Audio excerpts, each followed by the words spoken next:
Hello, hello. Happy Saturday. Let you all come in. It's our last book chat for the summer. Can you believe it? Okay, Shanora is here. We're getting started right on time. Hey, hey, hey. Welcome, you all. Hold on, what's going on? Hi. Hello there. How How are are you? you? I'm good. How are you? I am doing well. I'm Someone good. give us a sound check out in the audience to make sure you can hear us okay. Oh yeah. Helmika. Hope you can hear me. I got this like bulky case on my phone, so it's like hit or miss. Good morning, Tanya. Can you all hear us clear in the audience? I just want to make sure before we get started. Give us a thumbs up, please. Someone in the audience, give us a thumbs up. So, Shanora, you are our final conversation for the summer. You're part of our Uh, you're part of our summer reading series. yeah. And this has been going on probably for about, thank you guys for the thumb up, for about 4 years now. We do this summer reading series where we read these books for the summer, and they're always different.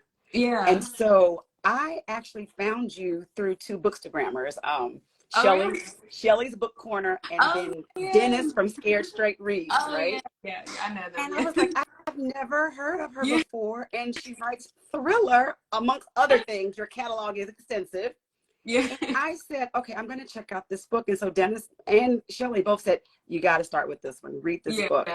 And I remember reaching out to you saying, she's probably gonna think I'm a weirdo, but I'm like, I need you to be a part of our summer reading series. So thank you for saying yes. Yes, of course. Not at all. It's not weird at all. I love getting stuff like that. I'm actually like full this year because of like the book club chats and the club chats. They're fun to me. So yeah. That's amazing. I mean, so amazing. So I'm gonna do a brief intro, and then I want you to tell people about yourself, and then we're just gonna dive into it. I have a bunch of questions, just a Okay. bunch of questions.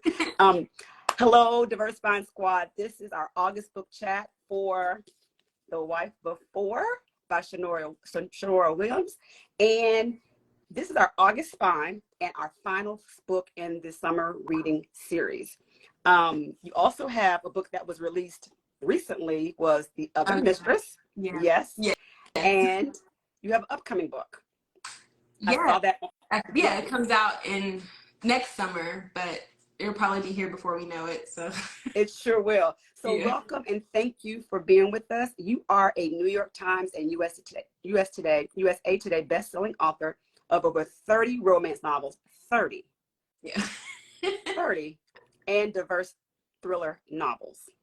Welcome. So let's Thank talk you. about, tell us about yourself and then we'll dive into the questions. Um. Well, it depends on what you want to know. I mean, What I that's want to know, oh, you know what I really want to know? Because when I saw that it said New York Times bestselling author, USA Today bestselling author, 30 books. So how did you get started in this book writing game and ooh. publishing? Ooh, I Yeah. started very young. I actually started around the time I was like, I think 17, close to 18 when I really started writing. But it wasn't until I was like 18 and like sort of venturing to the community college I was going to that I really started self-published authors who write Mm-hmm. romances and stuff. And it hadn't really taken off then because this was back in like 2012, I believe. Like it was a while ago. So it hadn't really taken off yet, but I saw a lot of authors who were romance authors who were in this community on Facebook. And I just kind of started networking and getting to know people there and kind of like watching the process, like, oh, it's actually not that difficult. And a lot of them were very helpful Mm-hmm. with how to get started. Like it's really just a matter of writing the book and just getting it out there however you can. Resources were very slim back then, like as far as editors and stuff like that. So I'm glad it has progressed with that. But yeah, I started when I was around 18. Um, and that first contemporary romance I put out was the one that hit the New York Times. But that was back in the day. So it's way harder to hit that list now. But yeah, it was way back But then. you hit it. You Yeah, actually hit the yeah. list. Yes, that was exciting times, yeah. And so I looked through Kane book series, Mm. Ace Crow Duo, Hard to Resist, Mr. Black Duet, Nora Heat Collection, Oh gosh. Venom Trilogy, War Duet, there's 6 standalones, and then you have the thrillers, The Perfect Ruin, which I need to get, The Wife Before, and The Other Mistress. That's an extensive catalog. Yeah, it's a lot of books. People It's a are like, lot where do of I books. start? What do I do? Like, And so how do you switch between the genres of romance and thrillers? Like, does it all just kind of meld together, or how do you switch between the genres? sometimes they're a little blended. Like, I like to think my thrillers are not like heavy thriller. I mean, they are, but in a different way. Like, there's always that dynamic of romance somewhere between a husband and a wife, or like a couple somewhere. So I kind of, it's kind of easy to blend that way, but I kind of like just take out all the sex stuff when it comes to the thrillers and keep it, you know, very chill. I mean, it might be like a little surface level. This had sex. Yeah, that one did. She was, what's her name in that one? Melanie. She was kind of an addict, so I had to like. She was a sex addict. Yeah. What are you talking about? She was yes, like that nymphomaniac type. right. Definitely. But yeah, but that one is very. It got recommended for a lot of romance genres. That one, which I thought was interesting. Like it was like more romantic suspense to people, I think, than like thriller, like a heavy thriller. So yeah, I don't know. That's interesting to me because I always thought it was like just thriller. Yeah, I mean, I can see how it would be picked up for romance suspense, definitely, because it's a heavy element of romance in it between the husband and wife and between others in the book. Definitely. So let's talk about, you know, your creative process. You know, how do you get your juices flowing? Because one thing that really struck me about the book was the structure. Okay. Literally, because not only the topic and everything, but the structure of the short chapters. Love. Yeah. It kept me, I couldn't put it down because I wanted to know what was going to happen next. So when you're reading only 2 or 3 pages and you're like, wait a minute, I'm tired, I want to go to sleep. But literally chapter 18 was here and there, done. Yeah, well, I have like a very short attention span. So, and it's always been that way for me. When a book feels like boring to me, I'm like, this might bore other people. And I don't like to like drag things out. I'm like kind of like direct and straight to the point. Like, this is what happened here, but kind of add some little spice to it somewhere, add a little jazz there. But yeah, short chapters and thrillers. Like when I read a thriller, I love the short chapters because it keeps you reading. It's like, I love that feeling when I'm reading a book and I can't put it down. And I think that's one of the factors, like that structure of the short chapters is what really gets it going. Like there was a James Patterson book, and I'm partial to his books. Like I'm not it's a hit or miss for him, but I love that his books are like short chapters. Like a lot of them are just very quick, and it's like I can't stop reading it even though I'm like whatever about the story, but it's like I need to know what happens because they're so short. So it reminded me, it gave me that feel, because I will tell you, in my notes I said when I was like in college and up until like my early 30s, I love thriller. Like I read a lot of I'm talking about his old stuff, like Cat and Mouse, like old school James Patterson, right? So it reminded me a lot of that. It's interesting that you said that, because I was a full-on thriller girl and I kind of got away from it, but I'm slowly getting back into it, because one thing that I that I'm seeing more of, and that I think, and I want you to speak to this, is, you know, Black women are writing thriller. And, you know, and before, you know, it's always people saying that it wasn't a genre that Black women are in, or Black writers in general. But we are literally in this genre writing. Yes, we're here. I mean, I'm thinking about, like, I was in at Thriller Fest this summer, and there's a whole group of Black thriller writers that are together and they're in community together. So can you talk a little bit about how, you know, you guys are pushing the genre forward?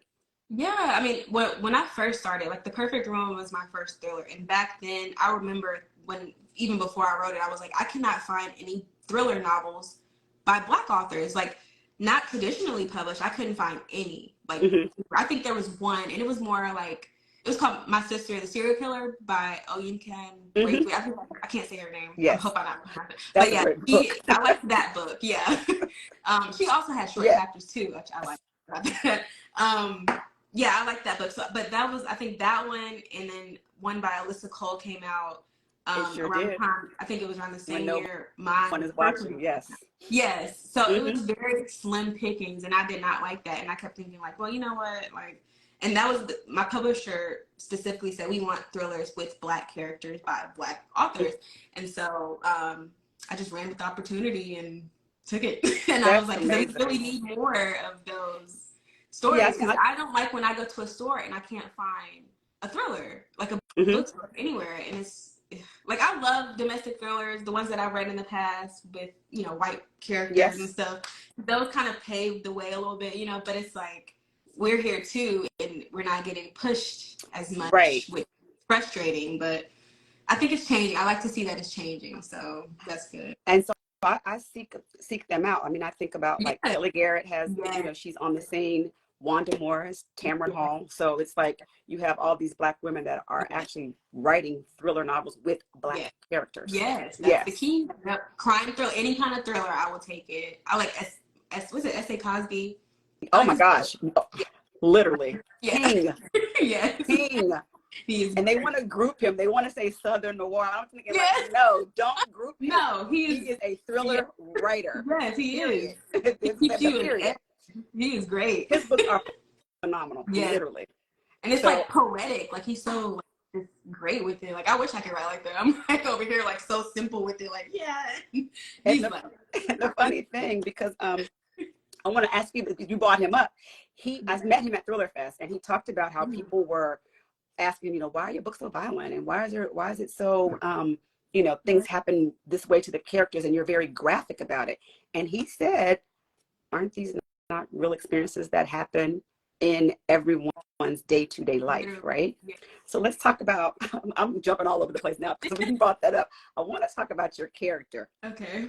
Samira is the main character. So I'll tell the folks what this book is about, because this book is really, it's so good. And I listened to the audiobook. Oh, Lord. I was on a book club chat, and they were like, it's giving, what's her name? Like, so what is that? Harriet Tubman, the voice, the narrator. I mean, she's different, like, really? but it still, it kept me going through. You know, I like to listen while I read, so it was okay. It was fine. It was fine. They said Harriet Tubman, really? Yes, I'm like, what? I never listened to the audio. I don't get to choose the narrators or anything. So they were like, did you pick that? I was like, no, I didn't even like hear it before it came out. So it's not up to me. It's up to the publisher. It definitely is. But no, I was able to get through it. But okay. But anyway, tell us what the book is about, because it's very juicy. So good.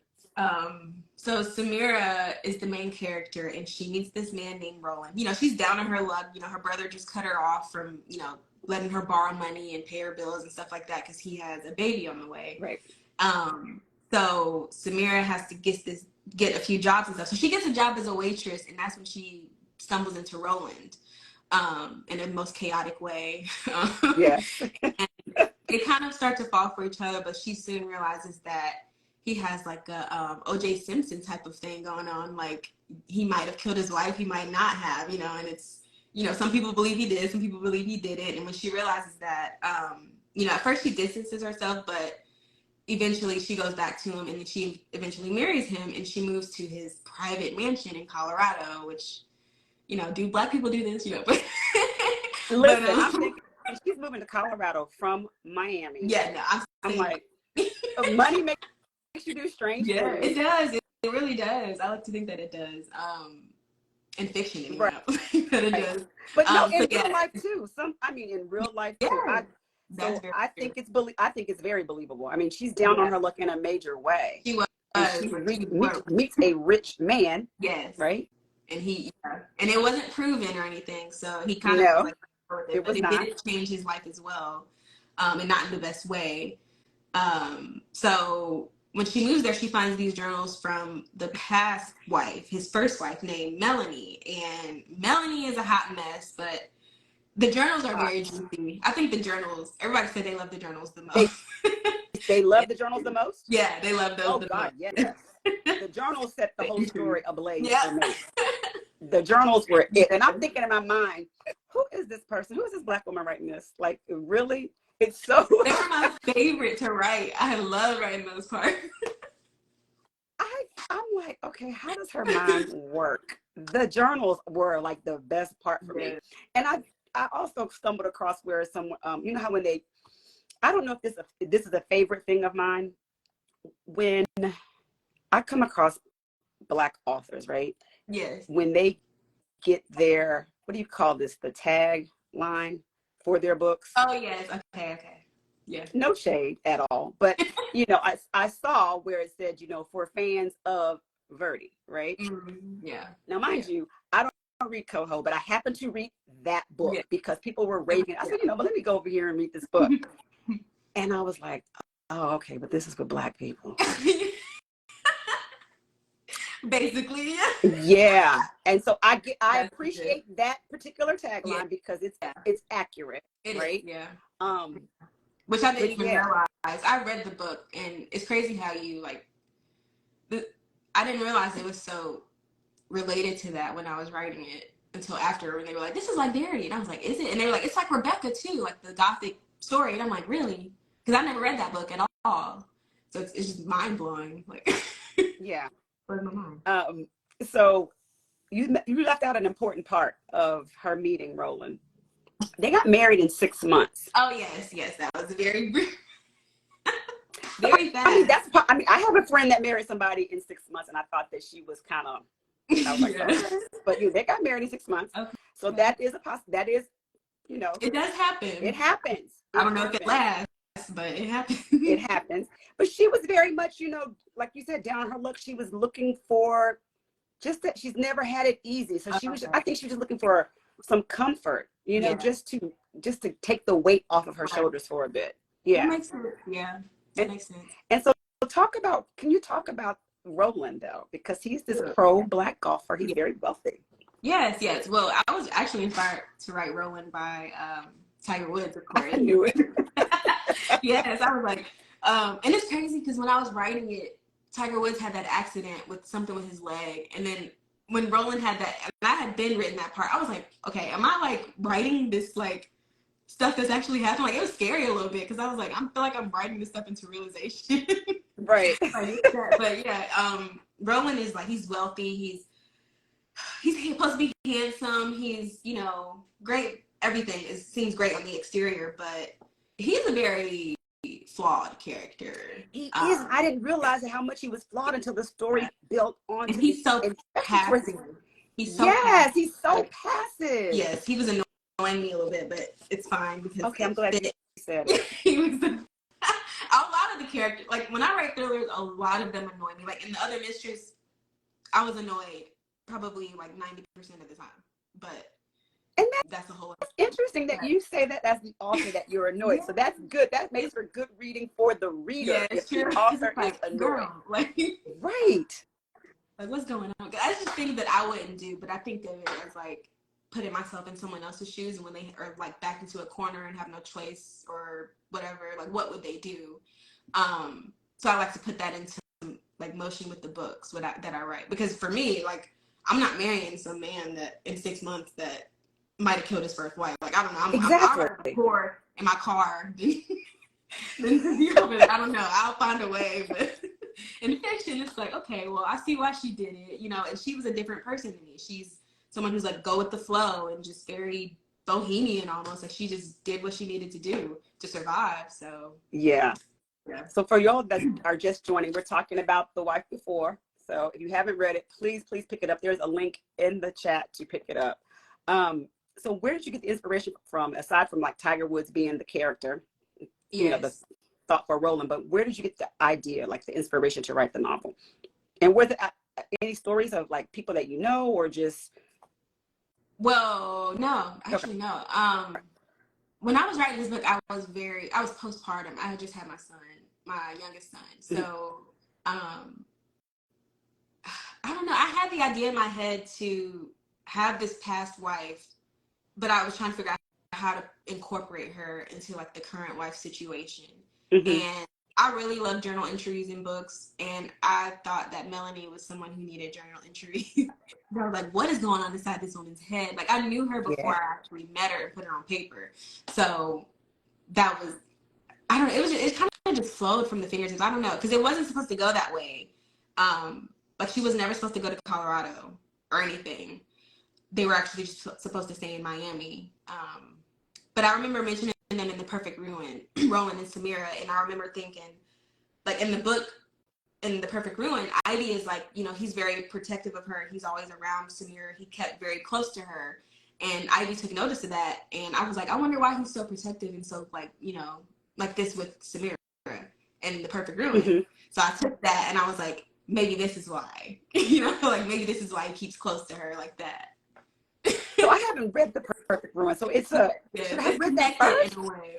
No, you don't have to. It's honestly, it can be read as a standalone, but it's a mention in there between Roland and Samira where he hovers around her, and it's very noticeable. Like he's kind of like not letting her out of his sight, and it seems possessive, but it's really like a backstory to it. And I was like, what's the backstory? Like I want to know the backstory. Oh, see, now you got me. I'm very intrigued now. You know, in the book and where they meet and the party that she went to, the party was hosted by Lola, and Lola is in The Perfect Ruin. She's one of the characters in there, so she's like the rich lady, and that's how it's kind of like it's connected in that world a little bit. So yeah. And The Perfect Ruin came first, and then The Wife Before. Yeah. Okay. Yeah. Oh, I'm definitely going back now. I did not know that. But it could happen where The Wife Before might have happened before The Perfect Ruin, but it's all connected in a way. Like I like that. Yeah. I'm very, very intrigued now, for sure. And so can we talk a little bit, because I know that you have like so many books, but I noticed that with The Perfect Ruin, The Wife Before, and then now The Other Mistress, the covers have changed. Yeah. And so can you talk about the evolution of the covers in your other books and the reasoning behind those covers? Because I think Kennedy Ryan did some of the same thing for her romance novels. So if you guys don't know what I'm talking about, look it up. About the romance? You want to know about the romance books or the thriller? The romance books. Oh, the romance. Like the evolution of them? Yeah. Do you mean like, how do you mean? I mean, because like these don't have any people on them. Oh, right? Yes. Okay. Yes. And the older books have people on them. Yes. Well, romance is weird because a lot of people, lately it seems more people want more objective based covers for romance. Whereas when I was starting, my last romance book came out, I think 2 years ago. I haven't released one in a while. Like romance. I have a fantasy out, but like not like a direct contemporary romance. So people weren't really looking for like objective based covers, and they weren't selling. And a lot of my romance novels are self-published. All of them are. So I would just go the people way because that seemed to be what sold the most. But now it's starting to change, which I like because I'm more of like an object cover person. I don't really like to see people on the cover like that. I don't know. I'm weird. But yeah, for the thrillers, they were trying to. The publisher said they wanted it to be more commercial, if that makes sense. Yes. So I told them, I was like, I don't think people should be on the cover. They asked me like, do you want a person? I was like, I really don't think anyone should be on the cover. I was like, I think we should bamboozle people. And then when they read it, they're like, oh, these characters are Black. Yes, they are. You know, like, when it first came out. Because I think a lot of people like to, even though it's like a subconscious thing, I think if they see someone of color on the cover, they're instantly like, no, I can't read that because I can't relate. Yes. And I'm like, how can you know you can't relate if you haven't read it yet? And so, and it sucks that we have to like switch it up for people to accept it. Right. But you got to do what sells, which sucks. Exactly. But the publisher, that's what I was. Yes, they agreed, and they were like, yeah, we should just do object-based covers or like just kind of like colory covers to kind of draw people in. And that's starting to become the thing now, even with romance novels by Black authors. Like there'll be character art on them now, or some are just object-based, or artsy. I agree. Yeah. Because it's like if you put sometimes when you put someone Black on the cover, you automatically start off in the negative because people think they're not going to read it, right? And it's probably a great story. I've gotten a lot of emails and messages from people who are like, they picked it up on a whim, but I'm like, would you have? And it's Caucasian people, and they're like, I think to myself, like, would you have picked it up if, say, I was on the cover? Like, I don't know. Probably not, right?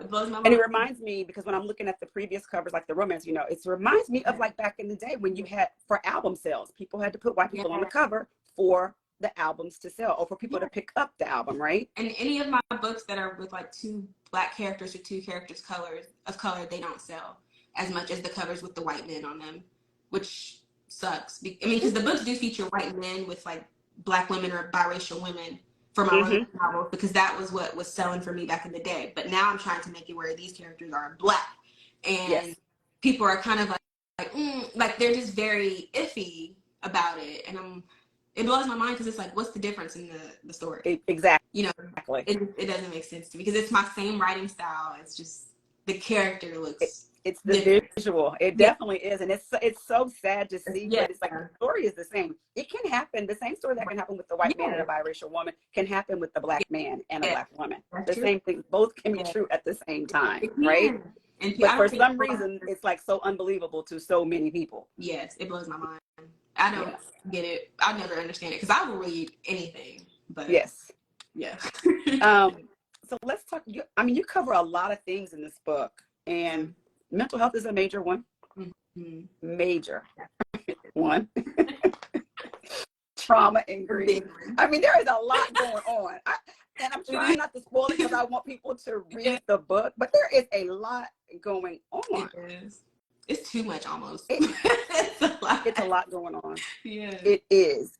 And and I love that on the tag it says with a twist. So that lets you know the twist is just so outrageous. Yes. The ending is my favorite. But yeah. I was like, what in the hell did I just read? Like, hold up. I was like, what? Rewind. Yeah.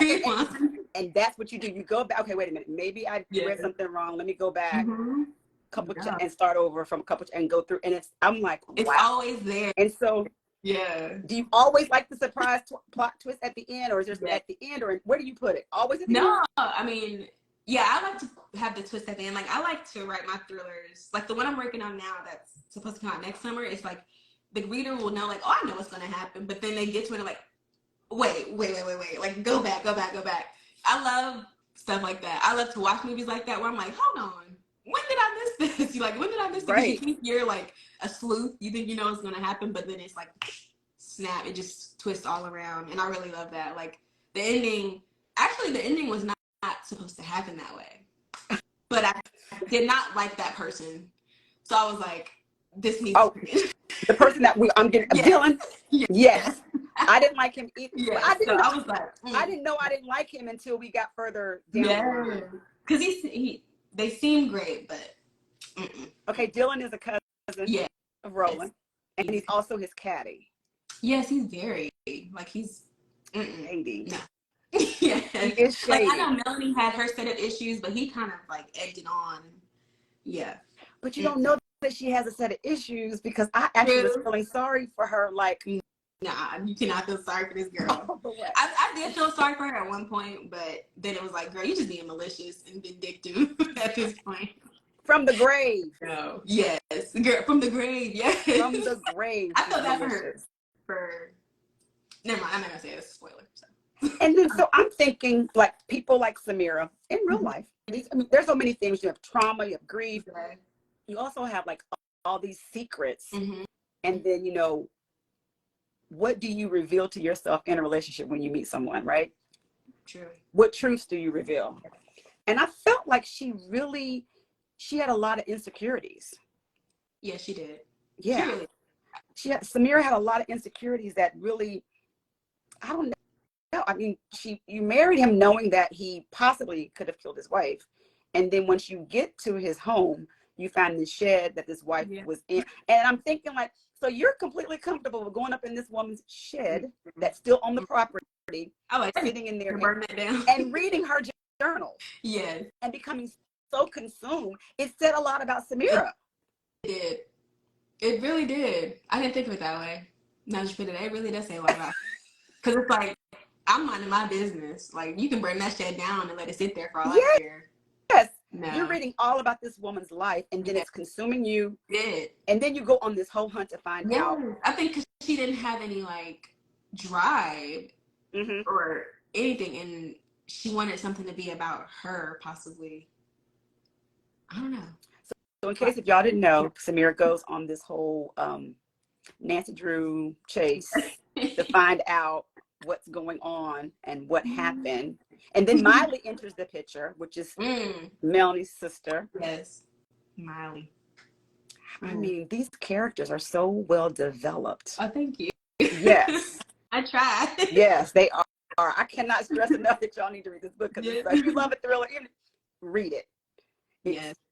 So I'm thinking, like, will we ever, it's ever going to be on TV, you think? Or I don't know. I have no idea. I feel like it's such a good, it would make an excellent, I'm going to say, think it would make a good limited series. Limited, right. Yeah. I'm thinking maybe like 8 shows. Yes, yeah. 8 shows. Yeah. It would be great. I think it would be, yeah. I mean, I have my agents, like, they kind of like go back and forth with stuff, but film is like a whole different beast. So I just tell them if something comes up, yes, let me know. But yeah, they're just doing their little thing behind the scenes, just trying to figure out what happens. But film is so subjective. Like, I have an author friend who had a deal with Amazon Prime and then it fell through. So just because they wanted a different type of book with a different plot. So it can be as simple as that. It's just such a different, but it would be nice to see it. Oh, I think it would be a great limited series. I'm putting it out in the world. Black characters in there. Yes, and I can think now of people who would act a crazy part good. I would give. Ooh, I have Gabrielle. I don't mean this in a derogatory way, but Gabrielle would make a perfect Melanie. Yes, she would. Yes, she would make a great Melanie. Yes, Gabrielle Union, she would make a great Melanie. She would. She would. It reminded me of Deliver Us from Eva. Yeah. Yes. Exactly. She would make a great Melanie. She would. For sure. I'm trying to think of Samira. I can't think of anyone for Samira. I don't know about Samira. I'm just going to have to, I don't know about her. Yeah. Sanaa Lathan came in my mind first. Who? Sanaa Lathan. Oh, yeah. She came in my mind first about Samira. She could. Yeah. She could. Yeah. I can see that. She definitely came in my mind. But I don't know about Roland. Me neither. I'm sitting here thinking, like, who's he Roland? Dylan, I know. Michael. Because he plays crazy good. Michael B. Jordan? No. Early. Ely. Oh, okay. Yes. Oh, yes. Yeah. He would be good Dylan. Yes. He's very sneaky looking. Sneaky. Yes. He would be a good Dylan for sure. Yeah. I'm telling you, we're putting it in the universe. And if it happens, I said it here first. I said it here. I named the character. That would be nice. Yes. I really love that book. I mean, it was a very fast-paced story. So, how long did it take you to write it, The Wife Before? I think it only took me like 2 months. And that's because I was serious? Deadline. Yeah, I was under like a very intense deadline. And I was like sleep deprived and just, I was like, I got to get this done. Months? But I took a lot of months after to really develop it. Like I just kind of banged out the draft and sent it to my editor and was like, hey, is this okay? And she's like, yes. And I was like, can I work on it some more? And she gave me an extension. So I worked on it a bit more to like really get it where I wanted it to be. But yeah, it was. What's your process like? Do you outline? I do very loose outlines. I don't really stick to my outlines though. Like things can change on the drop of a hat. I'll have like, if I'm writing something and I'm like leaving it off, I'll have, okay, so this is what happens next in my mind, but I might end up switching it. It depends on my mood. So I try not to, they're very loose outlines if they are.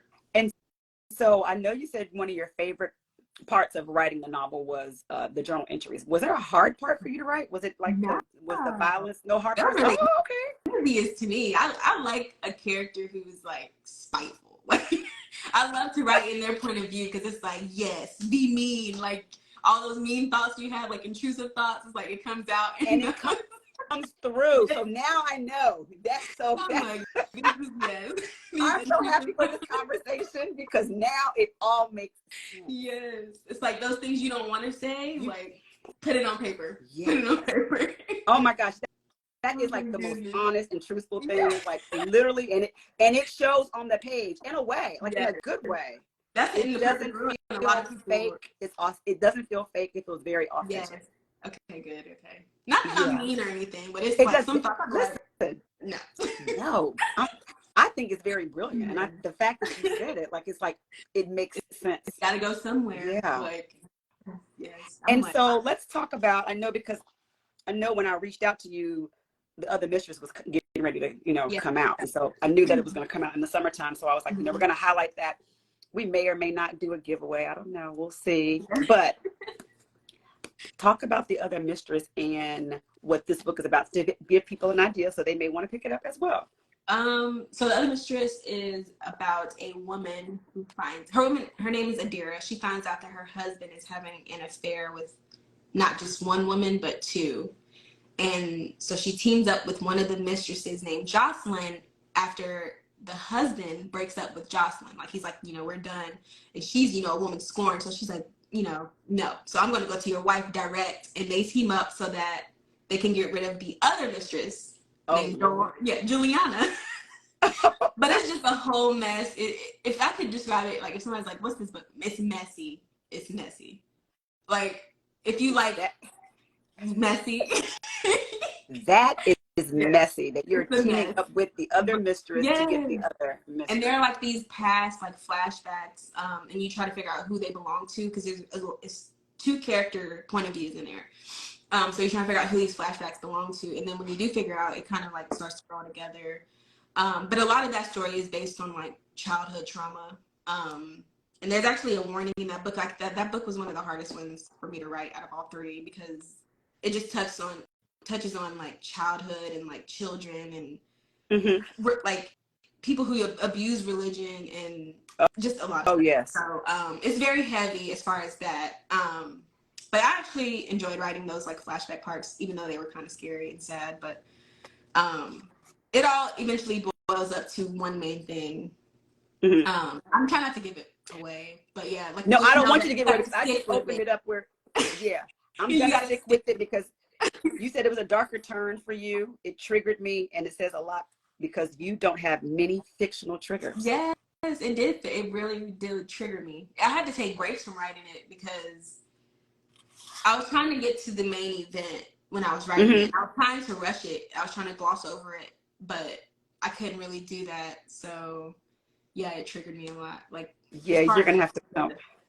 As far as like the children, I just don't like kids being messed with in books, but that was where it was going, and I was like, okay. Oh, okay. I got it. And you dedicated it to your 11 siblings. Yes. I have a lot of siblings.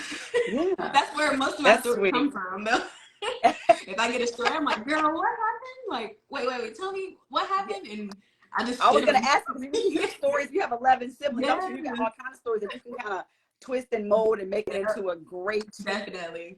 Yeah. I think Samira and Roland are, I would say they're loosely based off of someone I know, but I'm not going to say who, because they might be on here. So. No, definitely don't say names, but I was just wondering. But I mean, I think if you're reading this book, you probably can find some people that you know, for sure. Yeah, because there's people who put themselves in those kind of situations. Yeah, for sure. So you said you're working on another novel that's coming out. Yes.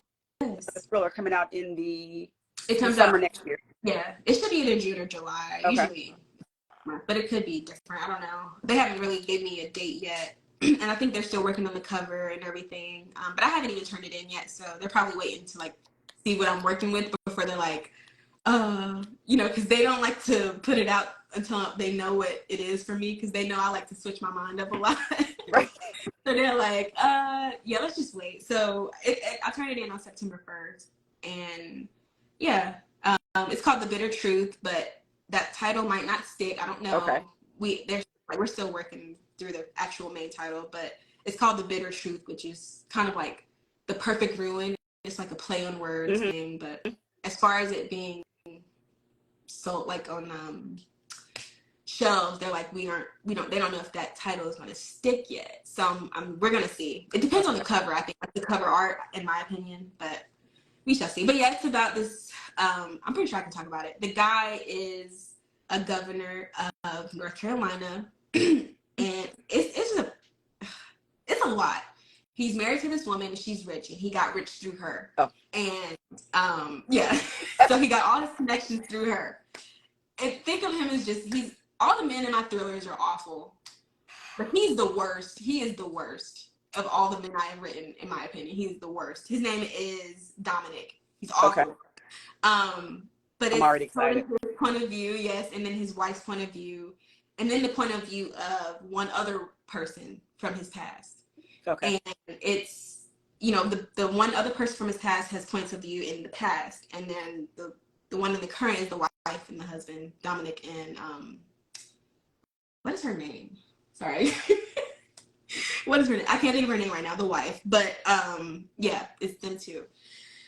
And it just all boils together into this one big giant mess. And he's, a governor, so he's trying to keep everything under wraps while he's doing a rally and campaign. He's heavy in the campaign. Elections are coming up, and he's trying to keep it under wraps. But I can he has only this horrible imagine. past. Yeah, it's a lot. It's like stuff with his past, his childhood. It's a lot. So, and it all just kind of rattles together. But I think I would like to think this one is, if people have read The Perfect Ruin, it's very close to, similar to that style of the book. And it's not very political. It's not heavy on the politics or anything. Like, he'll mention a couple of things, like, you know, the position of his job and the stuff that he does, and he has meetings or whatever, but it's never any depth about, like, oh, I had to sign this bill for it. Like, I don't know anything about that Right. stuff. So, yeah, but it'll be kind of glossed over on that front. It's more so the drama and the, like, people coming after him that are. I love it. I mean, I'm excited about it. I just literally, I told Shelly, I'm like, thank you so much for, like, thank you, Shelly. Yes, I'm like, oh my gosh, and I think Dennis posted about The Wife Before. Yes. And so then I was like, okay, let me look into this. And then I reached out to Shelly. I'm like, you know, I know Dennis. Let me see, because Dennis loves all thrillers and everything. Let me ask Shelly, what do you think? What about this book? And she's like, oh, definitely read it. I think it'll make a great, you know, for the Diverse Spine summer. I don't think we had a thriller in the summertime, so I think you're our first. Okay, cool. Yeah. Thank you. Definitely. And so I'm very excited about what's to come. And I have to ask you, what are you reading? Like, what do you like to read? So I just have my Kindle in here. You need to be at Thriller Fest. I see Sarah in here. Sarah. Do you have to get invited to that? Because I feel like it's exclusive. I'm not that exclusive. Sarah, I just saw Sarah popped in, and I'm telling Sarah, Shanora needs to be at Thriller Fest for sure. I don't know how that works, but because I have seen Thriller Fest, but I'm like, is that by invite only? Probably is. I don't know, but I think, but you, oh my God, yeah, I had such a ball. I was on a panel there. It was a great time. I heard it was fine. It was amazing, yeah, for sure. So right now, what was I reading? I was reading this book. Sorry, this book called On a Quiet Street. I think it's an older book, but it's by Serafina Nova Glass. And then I was reading Before I Let Go by Kennedy because I not finished yet. So I'm reading that. Like, I'm kind of mixed in between. Like, it depends on my moods. Yes. But yeah, I was reading those two. But right now I'm also reading over my thriller because it's like in those last steps. So I like to send it to my Kindle so I can read it from like my reader perspective, you know. Your own work you sent to your Kindle. Mm-hmm. Oh, that's interesting. Yeah, because it's different reading on the laptop compared to my Kindle and like I like to read, like if I'm reading someone else's book, it's different to read it from that experience than it is to read from the laptop, in my opinion. So when I'm reading my book, I kind of look at it more critically, if that makes sense. Like I'm already looking at it critically, but I'm looking at it more laid back, critical point of view. So. That is so interesting. Yeah. That's a craft thing that we didn't know. I've never heard that before. Yeah, I know a lot of authors who do. A lot of people will send it to them. And it's kind of like a way for us to relax and get out of the chair and sit on the couch or somewhere else. So yeah, but I like to do it that way. Or some people will send it to their certain like drive, like Google Drive and stuff, and just upload it on the sheets or docs or whatever, and then read it that way on their iPad or something. Like I know people who do a lot of different things with it. So Sarah says she does it the same way. She puts to her Kindle. Yeah, because you can highlight stuff in there, like, oh, this doesn't make sense. Boom. You know, it's so much easier than to just. It's kind of a different perspective, like a different eye, I guess. So yeah. Awesome. So I know two things I'm gonna do. I got to get The Perfect Room because I want even though I know it's not a set, but I have to have it. I have two. I got so many copies up there. Like I can easily send you a copy. I got so many. I still got your address. So Thank you. Oh my gosh. Because when I'm like, oh man, I'm missing a book. But now that I know that they're not connected, but connected, I got to get back to it. But I can. This has like been such a treat. Like such a treat. I'm writing a note now so I can. No worries. Make sure. Okay. And please reach out when it's time for your other. I would be happy to support and engage and promote all the things. So I'm happy to do that. And I wish you all the best. We're gonna put up for the series. And thank you for joining us. This has been such a great conversation. Yes, it was. It was fun. Thank you for having me. All right, take care. You too. Bye. Bye-bye.